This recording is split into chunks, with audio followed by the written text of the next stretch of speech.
Hello, everyone. Welcome to the Office of Higher Education's public engagement call. Welcome to those who are able to join us live. And if you're listening to this as a recording, thank you for also listening in. Our agency is small but mighty. My name is Nikki Oliver. I'm the Director of Grants and Government Relations for the Office of Higher Education and part of our public engagement call team. Um, Unfortunately, we have become a smaller public engagement call team as one of our colleagues went on to pursue other career endeavors. With that said, we are currently and constantly working to find better ways to engage stakeholders, including students, parents, and community organizations. So these calls may look a little different come next year, as we hope to improve ways to engage with the public. And we look for any feedback you all can provide on better ways to engage with you all as we develop these engagement strategies. So don't hesitate to reach out to myself or another member of our team for those suggestions. And also, please complete the survey that gets sent out to you immediately concluding this call. That definitely helps us improve these calls and come up with other topics that you all want to hear about or talk about or discuss. The Office of Higher Education seeks to engage with diverse communities to identify barriers in post-secondary education, and the agency will work to collaborate with communities to provide equitable access to information and advice that lead to pursuit of post-secondary education and or training for all Minnesotans. We have a great set of panelists for you all today, including individuals from both our state public systems and a representative from our private college sector. We also may be joined later by a transfer student to talk about transfers. And with Minnesota's many college options, including trade schools, 2-year colleges, and 4-year universities, it's not surprising that students transfer from one institution to another. So we hope to cover this topic, including student transfer patterns, student outcomes, barriers to transfer, and the benefits of transfer. So with that, I will pass it over to Kat Kalima, our community and outreach coordinator. Thanks, Nikki, and thanks everybody for being. I'm sorry, Kat. I forgot to mention that if you do have questions, feel free to put them in the chat if you have questions for the panelists, and we will filter those up if we have a chance. Yep, that's right. Thanks, Nikki, and thanks everybody for being here. My name is Kat Klima, Outreach and Communications Coordinator at the Minnesota Office of Higher Ed, just like Nikki. And so we're going to get started. So thanks for being here. I'm going to hand it over to my panelists here to go ahead and introduce themselves. So let's go ahead and start with Carrie. Good morning. My name is Carrie Schneider, and I am a Senior Research Associate with the Minnesota State Colleges and Universities System. And thank you for having me this morning. All right, thanks, Carrie. Go ahead, Judy.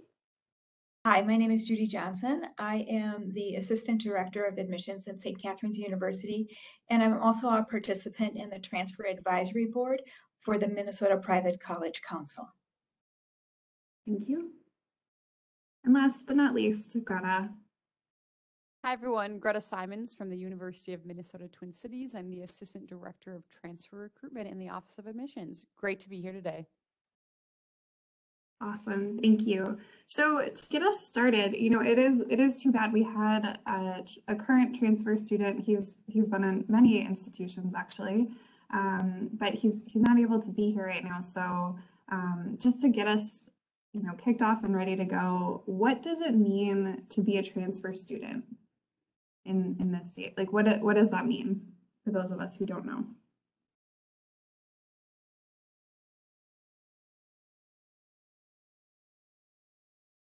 So this is Carrie from Minnesota State Colleges and Universities, and I do just want to point out our Director of Transfer had another engagement that was scheduled across the state with all of our transfer specialists. So the questions that are more focused on the transfer process and things like that, I'm probably not going to be able to answer as well as someone else from our system would be able to answer. So I think I'll pass it off to the other panelists for that. And I can answer some more of the questions that are focused on like research and what we know about transfer students and those types of questions. So I apologize with that scheduling mishap that we had. That's quite all right. It seems as though today is a very popular date. I had quite a few people say that they weren't able to make it. So I do really appreciate those of you who had to, move and shuffle things to be here. And we are also joined by none other than David Meista. He's our student transfer. He's our student. He's our student representative today. David, could you go ahead and introduce yourself, please? Hi, my name is David Mesta. I'm the Vice President of Lead MN. Yep. And what institution are you, or institutions are you attending right now? I'm currently going to 3 colleges right now: Mankato State, Inver Hills, and Norman Hill Community College. I'm currently at Rochester, about to give an award in a couple hours for Hunger Oh. Free. Oh my gosh, that's amazing. You're a busy man. And I know that you just joined, but I am going to kind of turn this question back over to you. So for our audience who doesn't exactly know what it means to be a transfer student, what does it mean? What does it mean to be a transfer student? To be a Like, transfer what student, what are transfers? How do you know what transfers? Just kind of just diving in at base level. What does it all mean? yeah, I guess to be a transfer student is to literally go from one college to another, hoping that your credits will transfer. Sometimes they don't. Literally, I have an AP credit that cannot transfer, and to get that, I have to pay $15. I also found out that Mankato did not check my institution from South Central College, so one of my degrees has not transferred over. So sometimes there's like you have to try to navigate with institutions to like transfer stuff, and it doesn't always happen like that.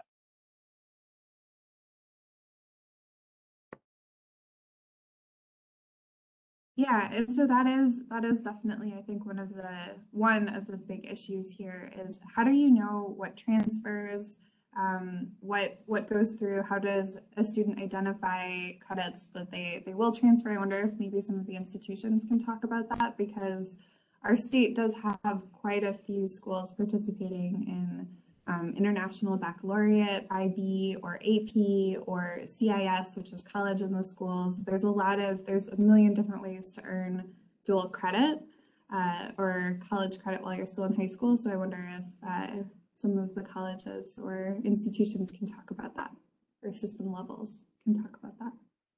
I can start with this one. So the short answer is transfer credit gets complicated, and I can speak to the answer very specifically for the University of Minnesota Twin Cities. I think David makes a very great point that depending on the school you're working with is going to really depend on how that credit transfers over.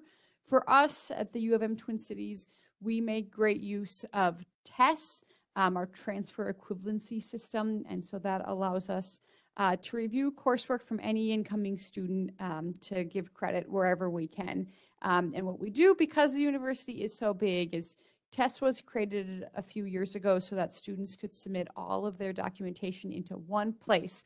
And then we handle the piece of what department does it need to go to, what faculty need to see it, what does this mean. What's become really useful with TESS is that it kind of directly transfers into Transferology, which is an online platform that you can enter in the coursework you've taken, the credits, what the course name was, and that will tell you how that transfers from your specific institution into an institution of interest. And so what's nice for us is that every time a course is reviewed in TESS, which is kind of our internal U of M side to things, that also gets put into Transferology, which is the student-facing side of the system. So that way, any student can kind of get a sense right away, where am I at when it comes to transferring credit? Sometimes credit will transfer as a direct equivalency, as we call it. So, if you took English 1117 at Rochester Community and Technical College, we know that will transfer here to first year writing 1301. So you can know that that's a direct equivalency. Sometimes we can give just credit for taking the class. There's no direct equivalency, but you can still get credit for it. Sometimes a class will meet a liberal education requirement. So this is part of what makes everything so complicated when it comes to how does everything transfer, is there's a variety of different ways a course can meet a course requirement or not.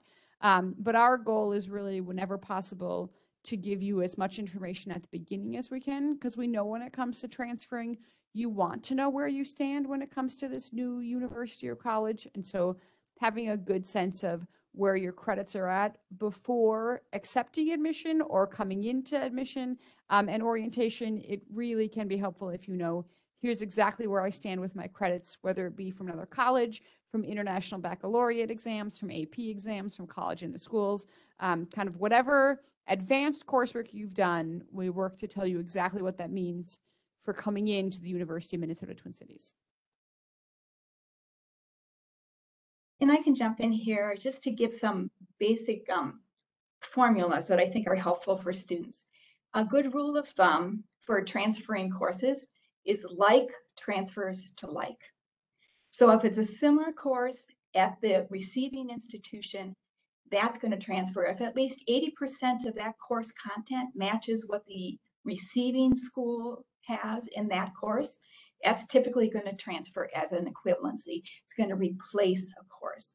What you want to do as a transfer students, because you don't want to lose credits when you transfer, is you want to make sure you're taking courses that are going to be received well at a specific school.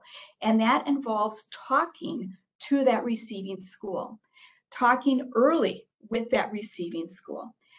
You can look at course by course what transfers on Transferology. That's very helpful. But if you are, say, a business major and you want to transfer to a specific school, you want to be in communication with that school to make sure you're taking the right courses at your community college and making sure that they come in as equivalencies, that you're really maximizing that transfer credit. It's when students don't talk to the receiving school until they've applied and then find out, oh, I should have taken this course instead of this one. That's not helpful to you, but we want to be a resource to you early on. So in our cases, many of the students, transfer students we're talking to that are coming into our, like that came in this fall, we've been talking to them for 1 or 2 years out to help them plan and take the right courses. So then when they come to us as a junior, they are finishing in 2 years because they're on track. So again, remember, like transfers to like. So, you know, an automotive tech course is not going to transfer into a liberal arts program, you know, because there's just no similarity. But just to keep in mind that communication early with the receiving school is going to save you time and money and make sure things transfer. Thank you, Judy. So before we go further, we do have a couple of questions in the chat. So the first one is, do any of the schools here, and I know that some of you do represent like Maine State, all of the state colleges and universities, but do any of the schools here offer an official evaluation of credits before admission? I could say all the private colleges offer that service. So everyone has a transfer specialist, and we all offer, will evaluate credit prior to applying. And for the University of Minnesota Twin Cities, we do as well. We will do kind of a generic transfer credit evaluation for any student who requests it. What is a little unique with the U of M Twin Cities is that we do have many transfer admitting programs. And so some of your program specific prerequisites, you know, for instance, in the College of Science and Engineering, that you'll need to work specifically with a transfer specialist from the College of Science and Engineering. But yes, absolutely, we offer an official evaluation of your credits before admission. Excellent, thank you. And so another sort of a follow-up question to your statement, Judy, about working with students while they're, you know, while they're taking the classes, making sure that they're on track to take the class that will be validated or, you know, accepted as a transfer credit to your institution. Doesn't that put a lot of pressure on the students to, as juniors or perhaps even sophomores or freshmen in high school, who are enrolling in these upper level classes but not quite sure where they want to go, to where they want to go? I was just wondering if you could speak to that a little bit more. Sure. So if you're exploring careers, you're exploring options and majors, and you may start off in one. It's very common for most students in colleges to switch majors at least one time. So when you're doing like PSEO at a community college, taking more of the general courses, general psychology, introduction to sociology, writing composition, a math course, a history course, those types of courses transfer well everywhere. They're courses that are typically included in an AA degree plan, okay, an Associate of Arts degree. So those courses are very flexible and transfer just about everywhere. It's when you get into the major that it gets a little tricky. So courses that are entry level in a major, such as like Introduction to Business, Accounting 1, Accounting 2, or American History, or Introduction to Political Science. Those entry level courses in majors also typically transfer to the schools. But once you get beyond the first 3-4 courses in a major, you have to be in communication with somebody at the receiving school. And you can be talking to more than one school. There's no law that says you only can pick one and talk to them. Okay, so talk to multiple schools that you're interested in and find out. And then more and more of the private colleges are posting degree plans that for specific community colleges. So the transfer pathway system that's installed for the state school system, many of our schools are actively working to accept those transfer pathways as well. So we want to simplify it. We want to make it more transparent. But once you get in past like the 3rd course in a major, you have to be talking to that receiving school.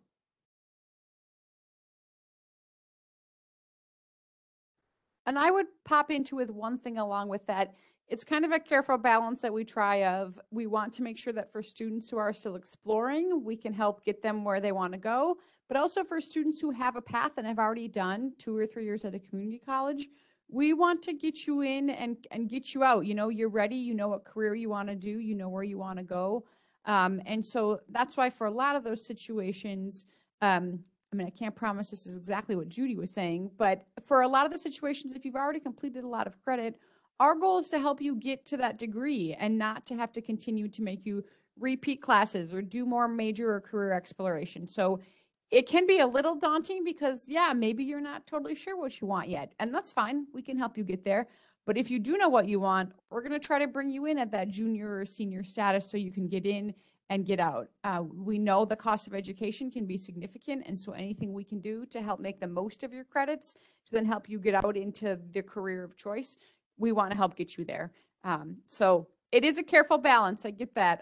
But I think the simple part is we're happy to do whatever you need to get you on your path.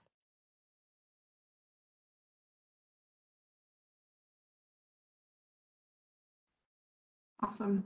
Thank you. Thanks for explaining a little bit more about that. And, I guess another thing that occurred to me while I was listening to what you're saying is, yep, it's really important for students to think about, backwards plan, right? This is where I want to be, but it might change. So what are those generals that I can get, like you were saying, the sociology, the psychology, history, English or writing, right? The very introductory level and core parts of an education.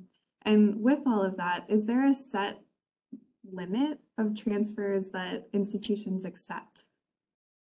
Like, what is the credit limit typically that institutions accept from college level credit, whether it be from a 2-year school or just college credits that they've taken with the IB or CI college in the schools or something like that? I can start with that. So there's kind of 2 pieces to the credit side. One is having enough credits to be a realistic transfer student, but also not having so many credits that, we feel as though we can't make the most of your time here. So typically what we look for at the U of M Twin Cities is 26 transferable college credits or more in order to transfer. So that pretty much means, have you done 1 year of school somewhere already? 26 credits is roughly what students often take in a fall and spring semester of a first year. And then once we work with students, if we see around 60 credits or more, then we want to start a conversation about if you want to transfer to the university, you do need to have a major in mind. Our goal there is to, not bring you in with a lot of credits to then have you be like, I don't know, I guess I'm going to just keep going and see what happens. So it's not that you can't be admitted with more than 60 credits. It's just that the conversation is much more intentional about what you think a potential major is. What direction do you think you might want to go? And a big part of that for us is because we do have so many kind of transfer programs. So you can fall into 11 different colleges overall for a particular major you're interested in. So what we want to try to avoid is if you come in with, let's say, 70 credits already completed, and then you start in the College of Liberal Arts, and then you realize, ooh, actually, I think that biology is really where I want to go. So then it's a transfer to the College of Biological Sciences. And then maybe you realize business is your passion. So then it's a transfer to the Carlson School of Management. Right. So our goal is once you're at a high number of credits, we get you in directly to where you want to go. So there isn't really such a thing as too many credits. It just means our conversations we're having might look a little different. So I'll add into that. Really what we want to do ideally is meet in the middle. So you want to be taking as many courses you can coming in, but we have certain requirements because we are the degree granting institution, that we have requirements we have to meet as well for that degree. So typically around 60 credits is when you want to transfer. That's just a good rule of thumb to work. But the majors, when you get to your four-year school, every four-year school has a residency requirement, a minimum number of credits you have to take to get the degree from that school. So you may come in with 100 credits expecting 20 to get to your 120 for the degree, but that school has a 40 credit requirement.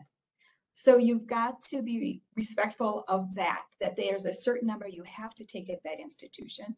And then also every major has a certain number of credits involved. And that's going to be anywhere, from 50 to 70 or some number in there of credits for that major. And a portion of those have to be upper division.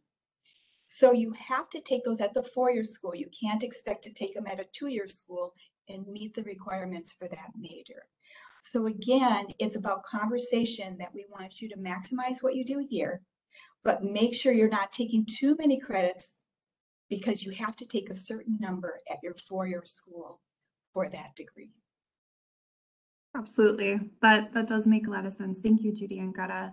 So David, I'm going to turn it over to you here. So what our institutional folks have been talking about is the administrative side, right? They are the degree granting institutions. They need to make sure it meets a certain level of standard. From the student side, what has it been like navigating through this system? Yeah, so fields I transferred this summer from South Central College to Mankato. And part of what I've seen was that, yeah, some of the classes did transfer, but again, what I mentioned before, like my second degree did not transfer. So even now when I check my transcripts, it's still not showing. So there's like a balance of like some classes did, some classes aren't. One of the things that I did because I lost a Pell Grant was go to community college for classes that are for my degree that wasn't offered at my community college. And so literally I got bad advice telling me to drop those classes. Following week, the academic advisor told me that the department accepted it.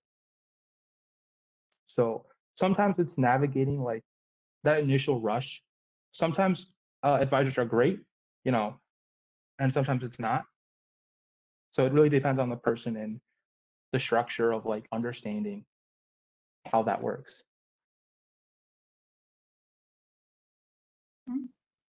And one thing I'd pop in with quick, I think David makes a good point. It can get complicated when it comes to transferring credit and what needs to be a higher level course, what can be a general course, what can be a prerequisite.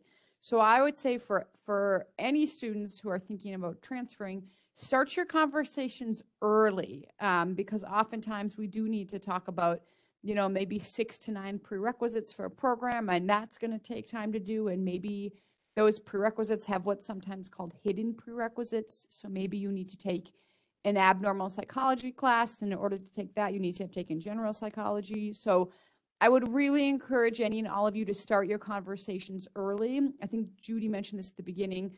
Sometimes we're talking with students for 1, 2, or 3 years before we actually see them come into the institution. And that's fine. That's what we're there for. Our goal is to ideally avoid what David had to go through, that there's classes you were taking, you were told they wouldn't transfer, so you dropped them just to find out, oh, wait, you could have taken those. So I would say start any conversations early with potential programs you want to transfer to, and don't be afraid to really advocate for yourself and ask questions and say, you know, I want to take care of these classes at Normandale. What classes do I need to take? And any program you're working with should be able to answer that for you, because we understand that a lot of our students come from other institutions, and we want to help make that transition easier and avoid what David had to go through, that, you know, oh, it's okay, well, I guess I start those classes anew. So just know sometimes these conversations take a couple years, and that's okay.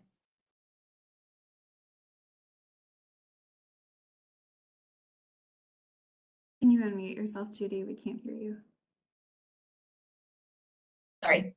Thanks. The counselors at the community colleges, the advisors there, it is absolutely impossible for them to know all the requirements for the programs at all the four-year schools. So realize that they can advise you on the programs that they have at their school, at the two-year school.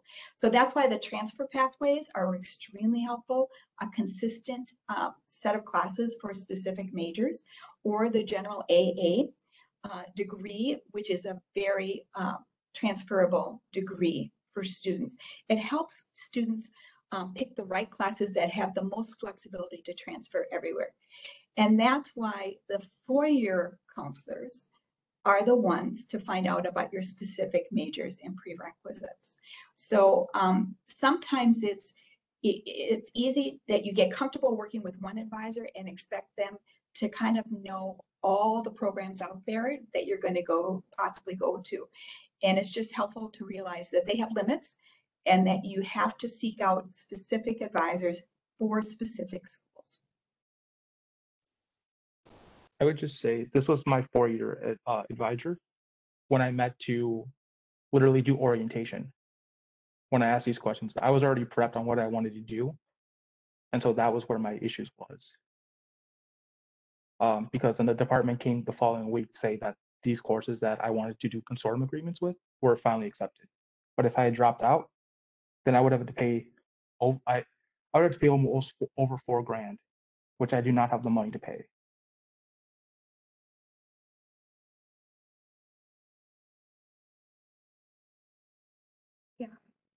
Thank you, David.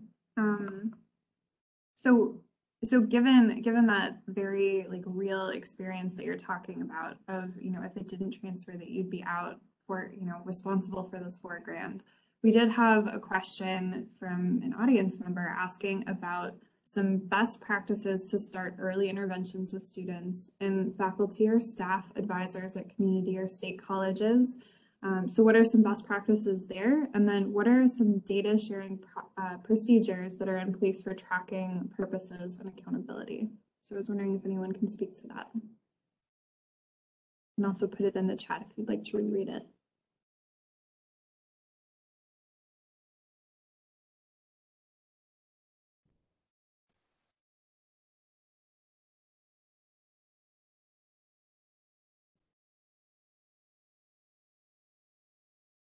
Could you say the last part of that question about the accountability piece? I'm not sure I caught that. Sure. Yep. It's also in the chat, but I will reread it again. So what are data sharing procedures that are in place for tracking purposes and accountability? So the full question again is, what are some best practices to start early interventions with students and faculty, staff, advisors at community or state colleges? And what data sharing procedures are in place for tracking purposes and accountability? I'm just going to mention quick that tracking data for transfer students has really grown in the last couple years. Prior to that, nobody knew how to do it. There was no data on transfers. So it is a growing edge for everybody to be tracking results and accountability in research. But I think it's helpful. I'm going to give you a stat that's kind of an example of accountability that's helpful for the Minnesota private colleges. We just wanted to see for students that transfer in to our colleges with an AA degree, do they graduate? That was the question. And we found that students that transfer in with an AA degree, 70% graduate within 3 years of coming into one of our four-year schools. And students that are students of color graduate, 76% graduate within 3 years with the AA. Now, if students transfer in without that AA, it drops 10%. So that kind of tracking helps inform us that students that come in with that 2-year degree have a higher rate of success in graduating on time. So it's just, that's how data can be used to help inform us on how to do best practices.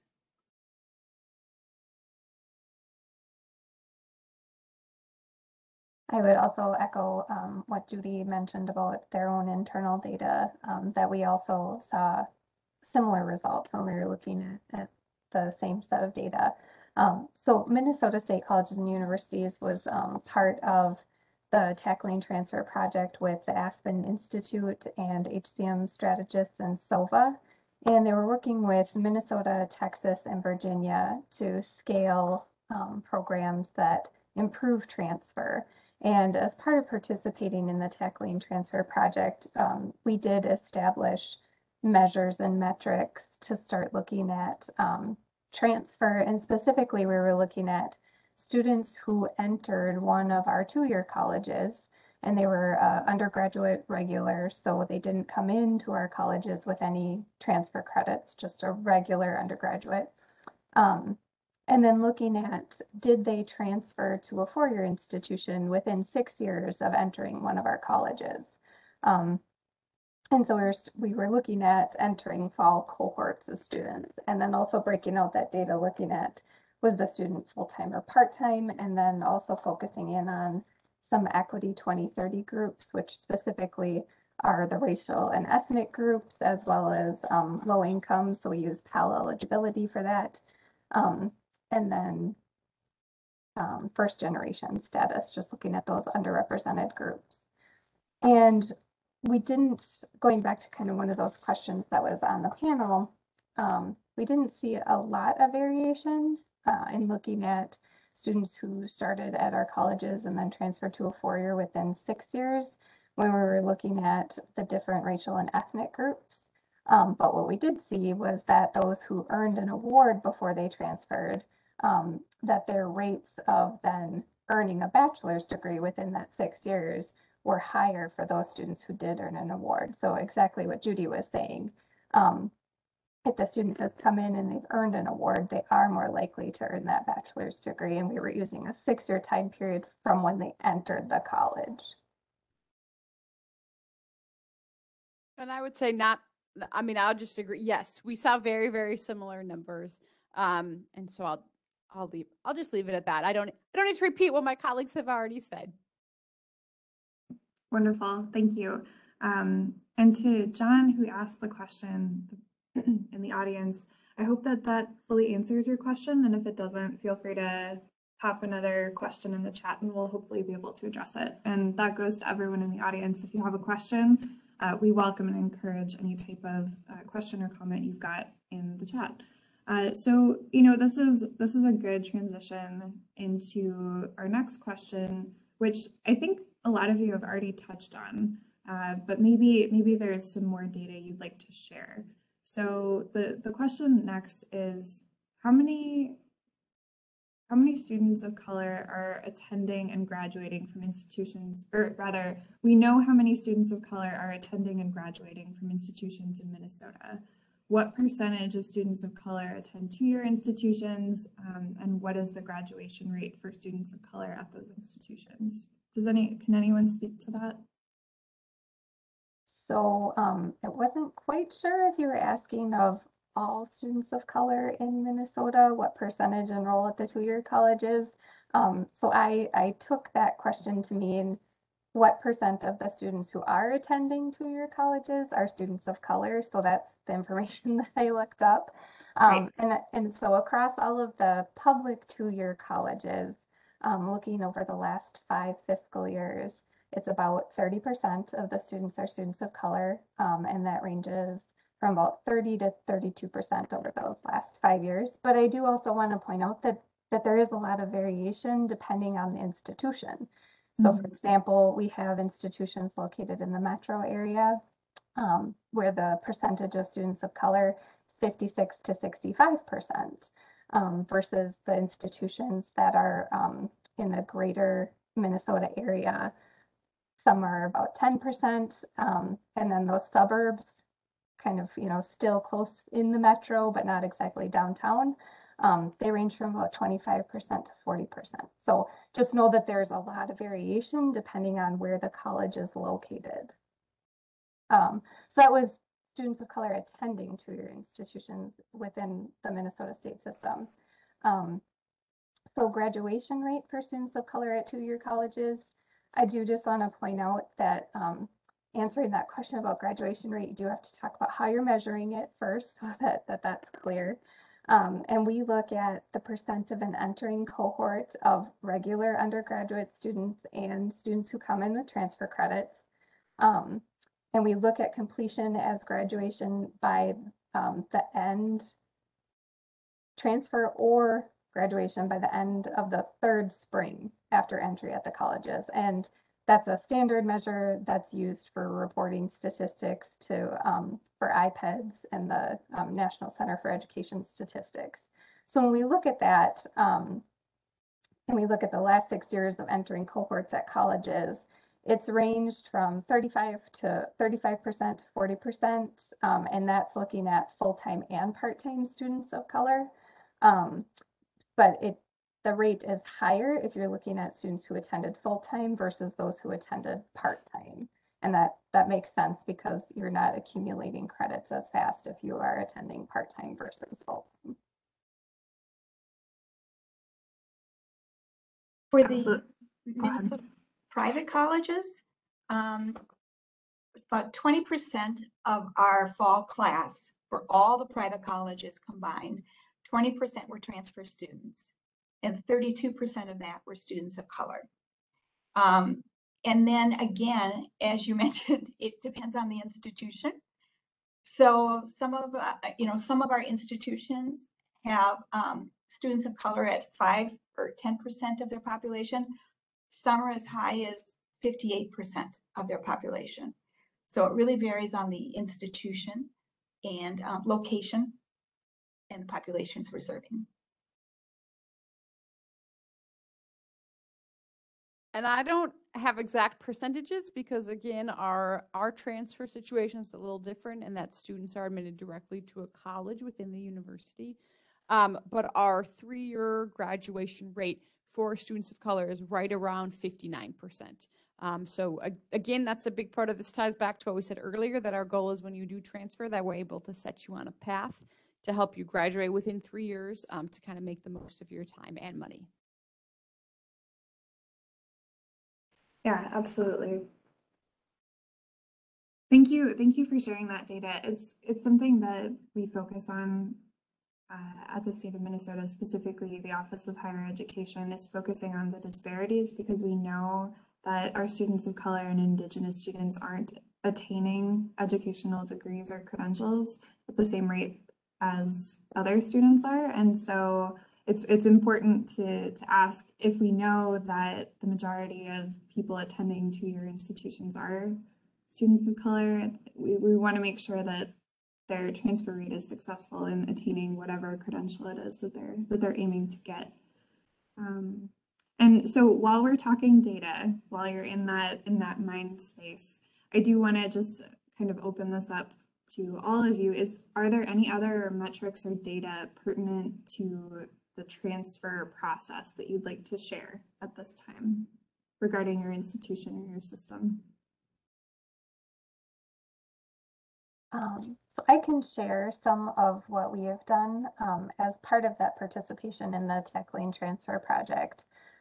We took a qualitative and quantitative approach to researching transfer throughout our system. We have our own internal data that we're looking at to see numbers, but then we supplemented that with information from student surveys on students who had transferred, as well as conducting focus groups with students who had transferred, and then also conducting interviews with leadership at the institutions on what they believe the issues are with transfer throughout our system. And so some of what we heard from that, again, I think is highlighted by what both Judy and Greta have said, is what we heard from students in the focus groups, that the advising caseload impacts access to an advisor within our institutions, as well as the length of time that students experience between when they are submitting all of their information and then when they get the information back on whether or not those courses have been accepted in transfer or what they apply to. So as a result of that, what we did to try to really bring awareness of these issues to faculty within our institutions, as well as transfer specialists, is we took the raw data from what we know about transfer students and how successful they are in transferring, paired with the data that we heard about the barriers. And we developed a composite student named Isabella. And we kind of explained the story of transfer through this composite student, Isabella, who is trying to transfer from a state college to a state university. And we used data from the student focus groups to say, here were the barriers that she was facing, but then also supplementing that with, and here's the data that we know about the percentage of our students who are successfully transferring from a 2-year to a 4-year and who eventually graduate. And we've shared that story with faculty, we've shared that story with transfer specialists, we've shared that story with senior academic affairs leaders, and we've also presented it at conferences just to try to explain and get the word out about what the students are experiencing in transfer, and that there is a need for us to address these issues. And so we have turned the conversation now more towards, okay, what are we going to do now that we know about these issues? And I know that's a later question, so I'll pause and let Judy and Greta speak to that question.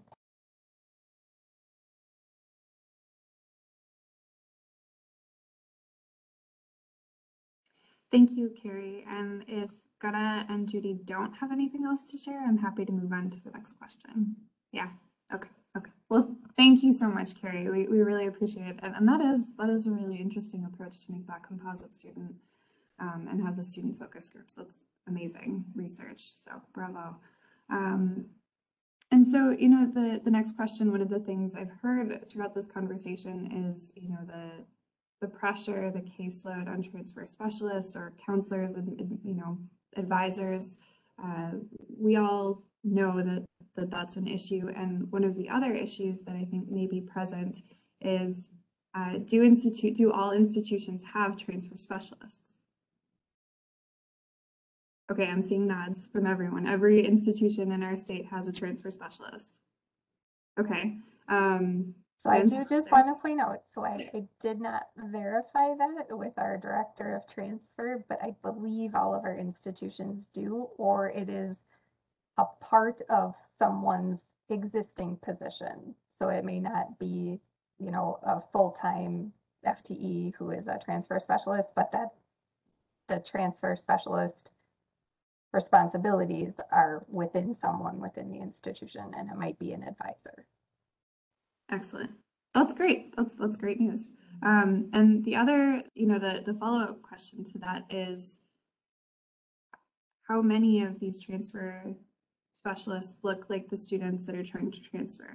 In other words, how many students, how many transfer student specialists are people of color or Indigenous people?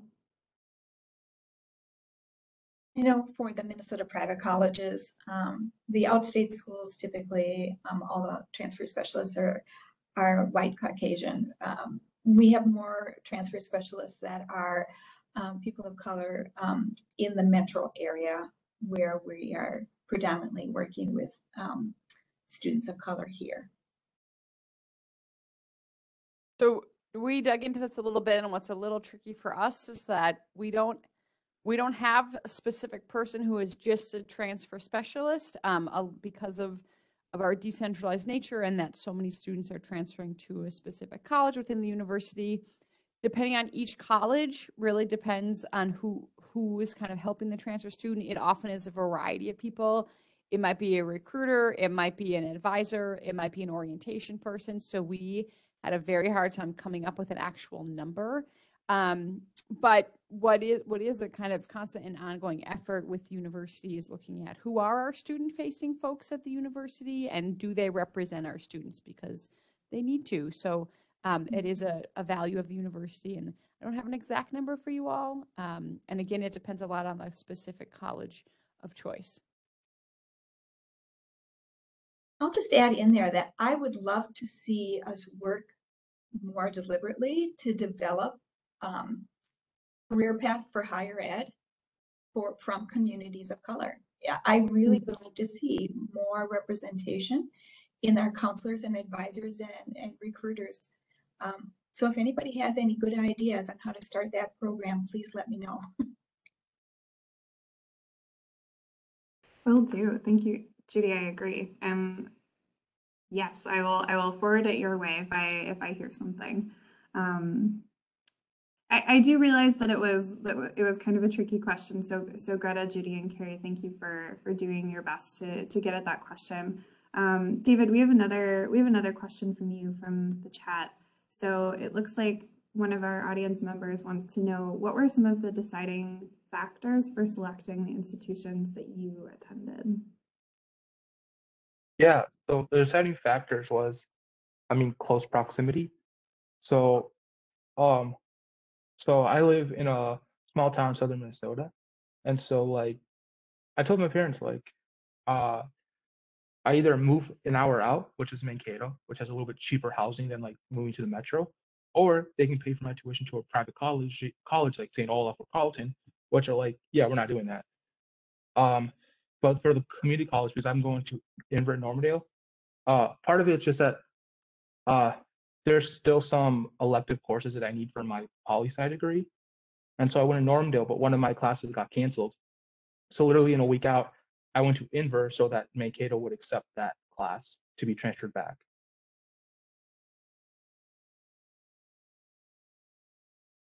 So that's why I'm going to 3 colleges right now.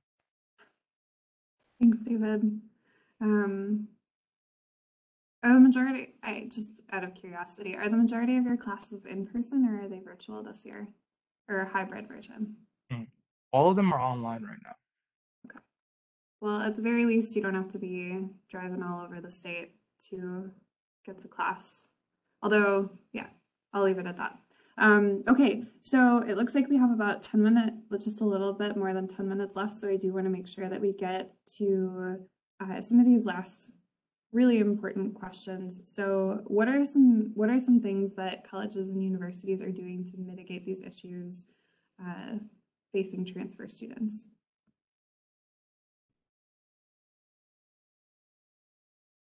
Greta, it seems like I see you wiggling over there. I'll start. Yeah, I feel like I've dominated some of these questions. Sorry, everyone. But that transfer students are an area I've worked in for a long time, so I have a lot of thoughts. So we have an entire transfer student experience community on campus, and with that comes, I don't know, 732 resources. Like it's a lot. There's a lot that the university has really done over the last, I would say, probably 5 years or so to increase what it means to be a transfer student on campus.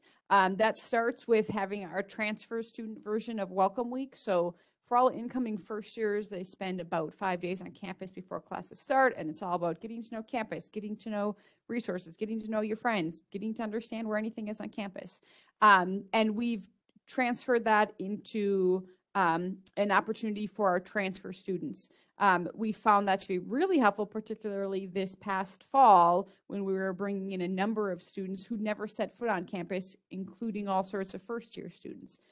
So we start with a bang with Transfer Student Week right before classes start, and then from there things just kind of keep going throughout the year. We have our Center for Academic Planning and Exploration, CAPE for short, which works to help you kind of understand, I'm not sure what I want to do. Here are all these ideas I have. Where can I go with that? And that includes working with professionals as well as working with peers. We have MK, our Multicultural Center for Academic Excellence, which is it's community-based with a focus on the academic experience of students of color and Indigenous students. So again, there's a lot of peer support with that community. Our Office of Undergraduate Education supports an overall transfer student experience, which includes our community at the U, which is kind of all about helping students, any type of student, but particularly transfer students, find their space on campus in whatever that looks like for them. Maybe it means living on campus. Maybe it means knowing that you're going to be a commuter student and finding out there's resources. Maybe it means you know that you're also potentially going to be a student parent at the same time. And so it's a lot of just kind of being a one-stop shop with the transfer student experience of here are all the resources in place to help you with that, with everything from faculty to staff to other students to peer mentors and kind of everything that comes with. That was a lot, but those are some of the things we have in place. Well, I'll jump in here speaking for all of our private colleges. Transfer orientation, specifically for transfer student, is a big thing with us. A lot of schools are doing that just because we want to get our transfer students acclimated as quickly as possible. They're coming in usually as second semester sophomores or juniors, and you really want them to get acclimated quickly to the campus and the resources. The other thing we're doing is we're working hard to make our transfer programs, partnerships with two-year colleges into certain majors, much more transparent. We're going to be working hard on that, especially in the next year, to increase that transparency so students don't experience what you experienced, that they have clear guidance on what to take, that it transfers flawlessly and they're into their major. And finishing on time, which is a key factor for the Pell Grant and the Minnesota Grant. You have to finish on time. The other thing is making our scholarships and financial opportunities, people being more aware of what we offer as far as scholarships, that the GPA, the higher your GPA, the more money you're going to get at a private college.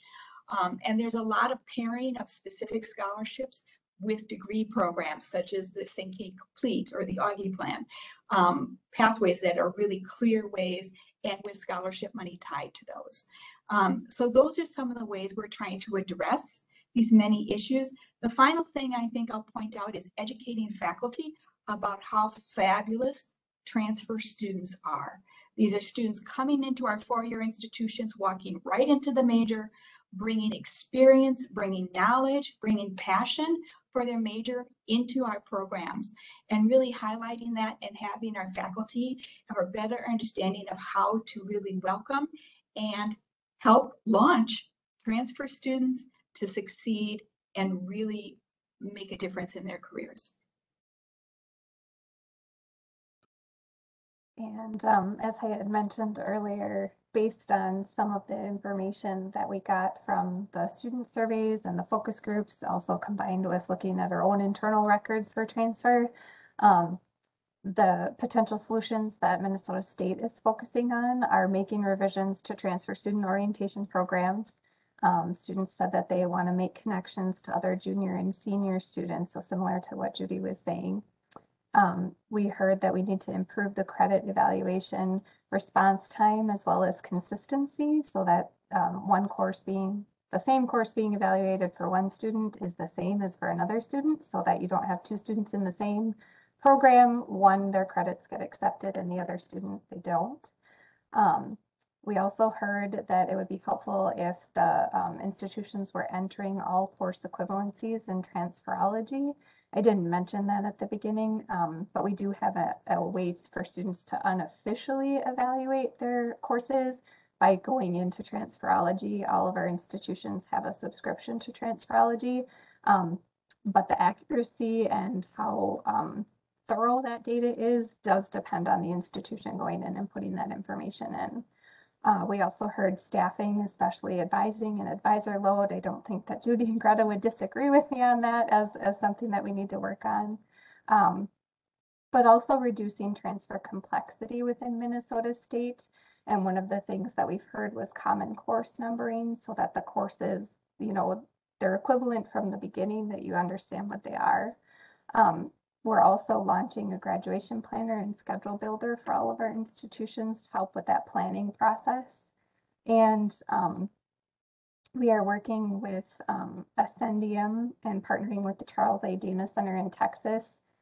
We have a grant to align appropriate math requirements across programs, because as we were digging into some of that transfer data, we were seeing that students of color transfer at the same rate, but it's the completion and their progression through the programs is where we're seeing the differences between students of color and white students. And so really trying to get a handle on, well, what are those barriers then to progression in a program? And so really focusing on math requirements and evaluating what math is it that students need for each of these different pathways that they're going into, as well as after we did launch the transfer pathways, we are in the process of evaluating those. So looking at how are those students doing in those transfer pathways? Are they transferring to the major at the university that is aligned with the transfer pathway degree program that they earned from the college? And are they doing as well as another student in the major who entered the university as a regular student? Kind of going back to what Judy said, trying to really get the focus to the faculty, like these transfer students are doing just as well in your programs as regular undergraduate students who entered the university directly. All right. Thank you, Carrie. That is a lot of things that the Min State system is doing and researching. The last thing that I'll have one of our panelists say, because I know that Nikki has a few updates for everyone, is David, is there anything that you want folks in the audience or the panelists that we have here at the Systems and Schools, what do you want them to know as a current transfer student? Yeah, so as a first generation college student and a student of color, Yep. part of it is just like I don't have like family support that can just help me out. And so when it comes to like first time interactions, it can be a daunting task to like transfer all these credits and understand the process. And so part of that is just really talking to students, really like trying to figure them out, because sometimes the first meeting can be the most daunting thing for them. And if they feel like support isn't there, like for me, if Mankato was literally my first time going to a college, that could have been really distressing for me, instead of having a support with my organization who were like, no, here's how this actually works. And so sometimes it's just really being a support system.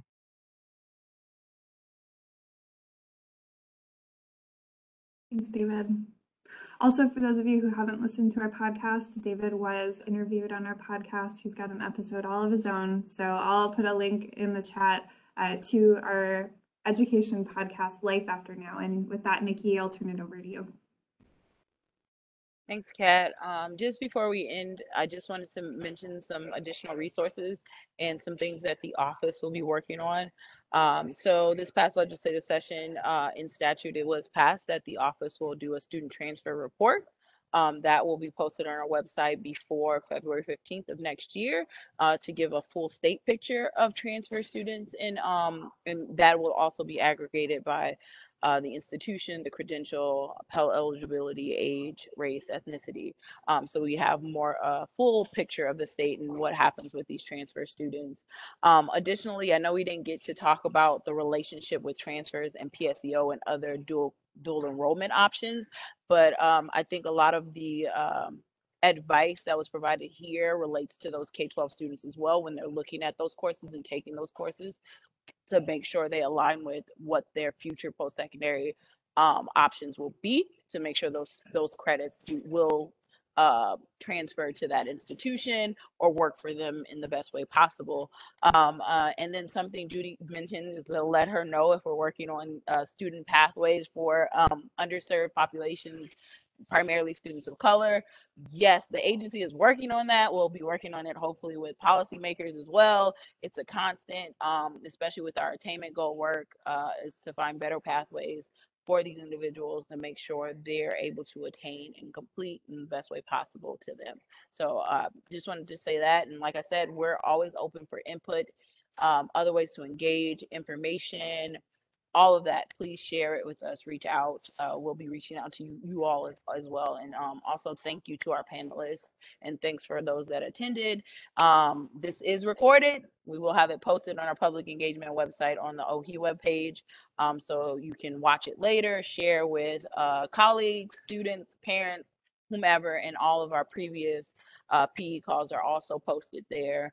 And like I said, we're always here to be a resource, and thank you. Yes, thank you, everyone. Great job. Thank you for your time. Thank you for joining us. Thank you for your expertise. Have a wonderful day. Happy holidays and stay warm. Bye, everyone. Bye, thank you.